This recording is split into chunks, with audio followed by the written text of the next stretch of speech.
Hi everyone, welcome to What the Haul. It's Sunday morning. I'm Mohammed, and I need to get on here and record an intro video because I put out a weekly video on Fridays, and I realized in building this channel I forgot to do an intro. So again, I'm Mohammed. I'm the host of this pod. Well, this used to be a pod, and now it's just a YouTube. I do chop and splice all the stuff that I post here and share it onto TikTok, Instagram, and YouTube Shorts. What we're going to do actually today is, in talking you through who I am and what my deal is, I'm going to do my routine this morning. It's Sunday. I'm on my third espresso. Let's get into it. Glasses off. If you want to know, these are Oliver Peoples. I think these are called, are they Gregory or no, Cary Grant.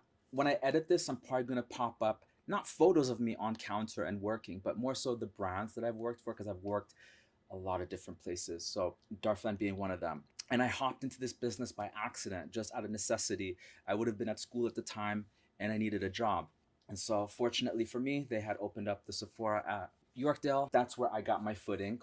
Subsequently, I went on to work for a number of different brands, because thinking about some of the brands that I've worked at is insane. I worked at Too Faced right when they were really doubling down on chocolate bronzer, Soleil, whatever, and then the era when palettes were starting to come. I had no business working at Too Faced, and even Stila was a very interesting time.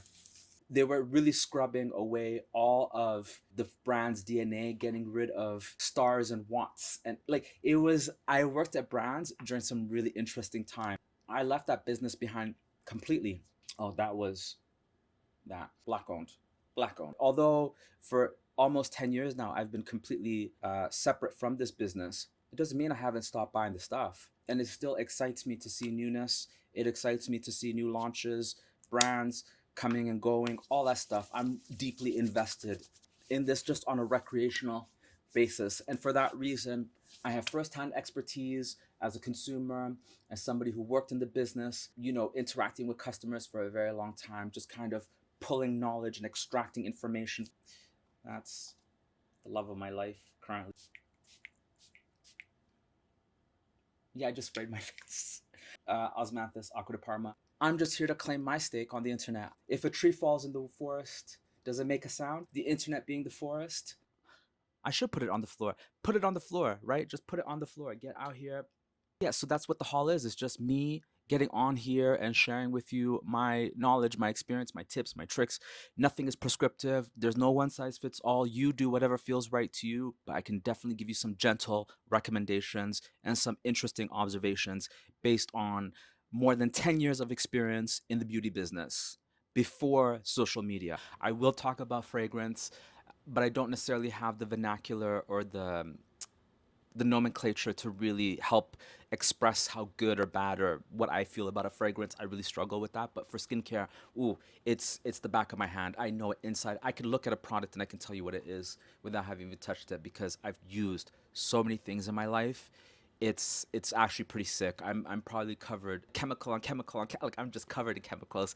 Uh, well, the air and the water is full of chemicals at this stage, so really, what does it matter? And we're no longer in global warming; we're now in global boiling. So, like, let's bigger fish to fry than the chemicals that I'm putting on my skin. And I can reference lots of old discontinued products that some of the spring chickens can't really recall. If you're in my age bracket, older millennial, younger Gen X, I think we will get on very, very well. And this is definitely a space for you. But shout out to the Gen Z. I love you guys. And I just want to close out by explaining to you my closing statement is always thank you for listening. Thank me for speaking. It's not something that I created. I actually co opted it from a YouTube channel called Got to Be Real, RIP, incredible channel, incredible content. I hope that person who created it is living a beautiful life and is writing and is doing incredible things, because that person is genius. In one of the skits, somebody was pretending to be Whitney and they closed out by saying, thank you for listening, thank me for speaking. I always thought that was such a powerful statement, and I've co opted it because I thank you for listening, but I have to thank my self for speaking, because 10 years ago, I didn't have this confidence. Yesterday, I didn't have this confidence. But today, I'm feeling myself. So thank you for listening. Thank me for speaking. And adios.